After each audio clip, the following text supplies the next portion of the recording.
নমস্কাৰ সকলোকে অন্য এক ভিডিঅ'লৈ স্বাগতম জনাইছোঁ। আজি আমি আলোচনা কৰিম এডিআৰই গ্ৰেড 3 আৰু গ্ৰেড 4 যি পৰীক্ষা 2024 অনুষ্ঠিত হ'বলগীয়া আছে সেই পৰীক্ষাৰ বাবে আসাম হিষ্ট্ৰীৰ অলপমান ইম্পৰ্টেণ্ট MCQs। গতিকে আপোনালোকে ভিডিঅ'টো শেষলৈকে চাব আৰু চেনেলটো যদি প্ৰথমবাৰৰ বাবে আহিছে তেনেহ'লে চেনেলটো ছাবস্ক্ৰাইব কৰিব আৰু ভিডিঅ'টোত এটা লাইক কৰিব। গতিকে বলক আমি কুৱেশ্যনসমূহ আলোচনা কৰোঁ। প্ৰথমটো প্ৰশ্ন লোৱা হৈছে in ancient times Assam is also' known by the name of. প্ৰাচীন কালত অসমক কি নামেৰে জনা যায় বা জনা গৈছিল? অপশ্যনসমূহৰ ভিতৰত প্ৰথমটো অপশ্যন দিয়া হৈছে কলিয়াবৰ, দ্বিতীয় অপশ্যন দিয়া হৈছে গুৱাহাটী, তৃতীয় অপশ্যন দিয়া হৈছে প্ৰাগজ্যোতিষপুৰ আৰু চতুৰ্থ অপশ্যনটো দিয়া হৈছে চৰাইদেউ। এইটো নাম্বাৰ ডি হ'ব। ইয়াৰ উত্তৰটো আমি সকলোৱে নিশ্চয় জানো। প্ৰাচীন কালত অসমক প্ৰাগজ্যোতিষপুৰ বুলি কোৱা হৈছিল, হয়নে? পিছৰটো প্ৰশ্ন চাওঁ। In which year Sukapha establish Ahom kingdom in Charaideo? কোন বছৰত চুকাফাই চৰাইদেউত আহোম ৰাজ্য প্ৰতিষ্ঠা কৰিছিল? অপশ্যনসমূহৰ ভিতৰত শুদ্ধ অপশ্যনটো হ'ব অপশ্যন নম্বৰ এ 1253 চনত। আমি তাৰ পিছৰ প্ৰশ্ন আমি 3 নম্বৰ প্ৰশ্নটো চাইছোঁ। 3 নম্বৰ প্ৰশ্নটো Hiuen Tsang visited Assam during the reign of. কাৰ ৰাজত্বকালত হিউৱেন চাঙে অসম ভ্ৰমণ কৰিছিল? অপশ্যনসমূহৰ ভিতৰত প্ৰথমটো অপশ্যন আছে পুষ্য বৰ্মন, দ্বিতীয় অপশ্যন আছে মহেন্দ্ৰ বৰ্মন, তৃতীয় অপশ্যন আছে ভাস্কৰ বৰ্মন আৰু চতুৰ্থ অপশ্যন আছে বাৰ্মা পাল। গতিকে অপশ্যনসমূহৰ ভিতৰত শুদ্ধ অপশ্যনটো হ'ব option number C Bhaskar Barman. 4 number প্ৰশ্নটোত সোধা হৈছে the war of Saraighat was fought between Ahom and Mughal in the year. শৰাইঘাটৰ যুদ্ধ আহোম আৰু মোগলৰ মাজত কোন বছৰ সংঘটিত হৈছিল? অপশ্যনসমূহৰ ভিতৰত প্ৰথমটো অপশ্যন আছে 1652, 1667, 1670 আৰু 1671। অপশ্যনসমূহৰ ভিতৰত শুদ্ধ অপশ্যনটো হ'ব অপশ্যন নম্বৰ ডি 1671। আমি পিছৰ প্ৰশ্নটো চাওঁ।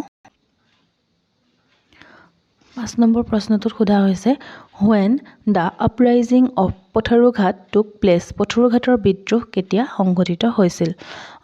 অপশ্যনসমূহৰ ভিতৰত শুদ্ধ অপশ্যনটো হ'ব অপশ্যন নম্বৰ ডি 1894। 1894টো হ'ব ইয়াৰ শুদ্ধ উত্তৰ। আমি পিছৰ প্ৰশ্নটো চাওঁ। The Shivadol was constructed during the reign of. কাৰ ৰাজত্বকালত শিৱদৌল নিৰ্মাণ কৰা হৈছিল? অপশ্যনসমূহৰ ভিতৰত শুদ্ধ অপশ্যনটো হ'ব অপশ্যন নম্বৰ ডি শিৱসিংহৰ দিনত। আমি পিছৰ প্ৰশ্নটো চাওঁ। 7 নম্বৰ প্ৰশ্নটো। 7 নম্বৰ প্ৰশ্নটো হ'ল শদিয়াখোৱা গোহাঁই ৱাজ আ। শদিয়াখোৱা গোহাঁই আছিল কোন আছিল? অপশ্যনসমূহৰ ভিতৰত শুদ্ধ অপশ্যনটো হ'ব option number D naval commander. আমি পিছৰ প্ৰশ্নটো চাওঁ। Ranghar was reconstructed during the reign of. Ranghar কাৰ ৰাজত্বকালত পুনৰ নিৰ্মাণ কৰা হৈছিলে? নিৰ্মাণ কাৰ ৰাজত্বকালত কৰা হৈছে সোধা নাই, পুনৰ নিৰ্মাণ কাৰ ৰাজত্বকালত কৰা হৈছে সুধিছে, হয়নে? পুনৰ নিৰ্মাণ কাৰ ৰাজত্বকালত কৰা হৈছিলে? প্ৰমত্ত সিংহৰ ৰাজত্বকালত ৰংঘৰটো পুনৰ নিৰ্মাণ কৰা হৈছিলে। আমি 9 নম্বৰ প্ৰশ্নটো চাওঁ। The Gohain Kamal Ali road was constructed during the reign of. Gohain Kamal Ali পথটো কাৰ ৰাজত্বকালত নিৰ্মাণ কৰা হয়? অপশ্যনসমূহৰ ভিতৰত শুদ্ধ অপশ্যনটো হ'ব অপশ্যন নম্বৰ এ নৰনাৰায়ণ। নৰনাৰায়ণৰ দিনত কি কৰা হৈছিলে? গোহাঁইকমল আলি পথটো নিৰ্মাণ কৰা হৈছিলে। আমি ইয়াৰ পিছৰ প্ৰশ্নটো চাওঁ। The first Ahom monarch to assume the Hindu title Swarganarayan was. হিন্দু উপাধি স্বৰ্গনাৰায়ণ গ্ৰহণ কৰা প্ৰথমজন আহোম ৰজা আছিল। অপশ্যনসমূহৰ ভিতৰত শুদ্ধ অপশ্যনটো হ'ব চুহুংমুং। চুহুংমুঙে কি কৰিছিলে? তেওঁ হিন্দু উপাধি স্বৰ্গনাৰায়ণ গ্ৰহণ কৰা প্ৰথমজন আহোম ৰজা আছিলে। আমি পিছৰ প্ৰশ্নটো চাওঁ। 11 নম্বৰ প্ৰশ্নটোত সোধা হৈছে the first revolution against the British rule in Assam in 1828 was led by. 1828 চনত অসমত ব্ৰিটিছ শাসনৰ বিৰুদ্ধে প্ৰথম বিদ্ৰোহৰ নেতৃত্বত আছিল অপশ্যনসমূহৰ প্ৰথমটো অপশ্যন দিয়া হৈছে পিয়লি ফুকন দ্বিতীয় অপশ্যন দিয়া হৈছে মণিৰাম দেৱান তৃতীয় অপশ্যন দিয়া হৈছে গমধৰ কোঁৱৰ আৰু চতুৰ্থ অপশ্যনটো দিয়া হৈছে পিয়লি বৰুৱা অপশ্যনসমূহৰ ভিতৰত শুদ্ধ অপশ্যনটো হ'ব option number C Gomdhar Konwar আমি পিছৰ প্ৰশ্নটো চাওঁ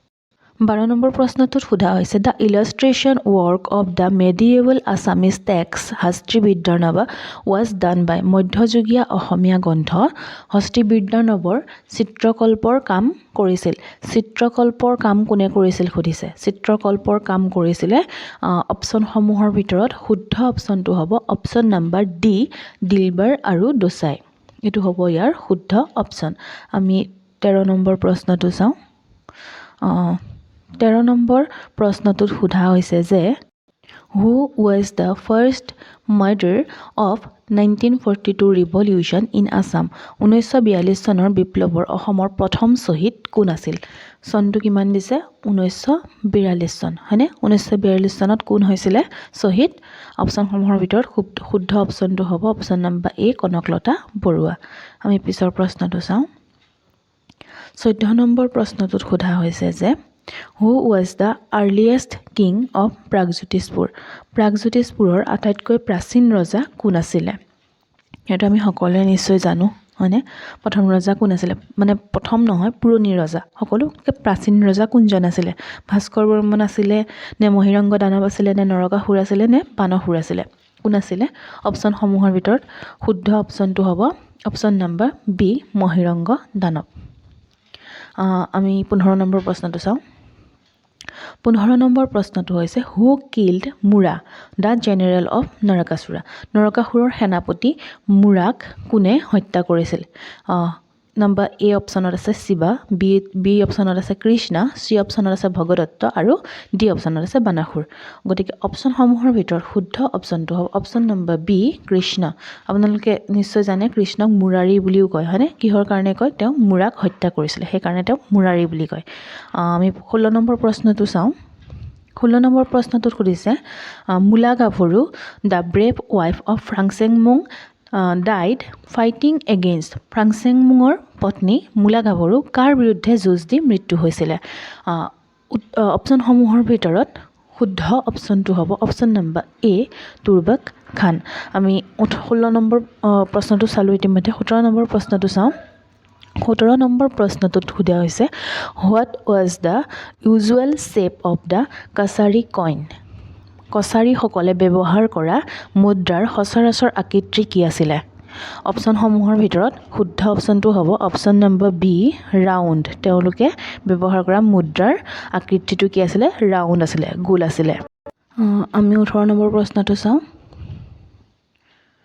18 নম্বৰ প্ৰশ্নটোত সোধা হৈছে which king of Ahom dynasty known as Khura Raja কোনজন আহোম ৰজাক খুৰা ৰজা বুলি জনা যায় অপশ্যনসমূহৰ ভিতৰত শুদ্ধ অপশ্যনটো হ'ব অপশ্যন নম্বৰ চি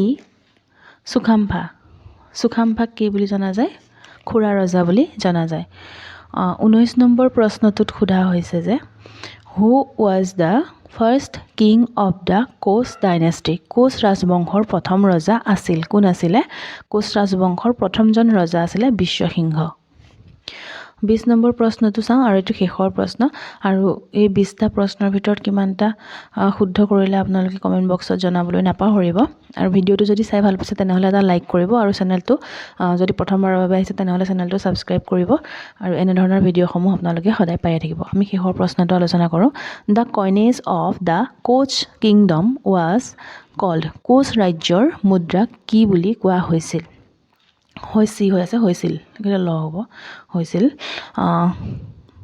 ইয়াৰ অপশ্যনসমূহৰ ভিতৰত শুদ্ধ অপশ্যনটো হ'ব অপশ্যন নম্বৰ বি নাৰায়ণী মুদ্ৰা গতিকে ভিডিঅ'টো ইমানলৈকে আছিলে আৰু ভিডিঅ'টো আপোনালোকে শেষলৈকে চোৱাৰ বাবে বহুত বহুত ধন্যবাদ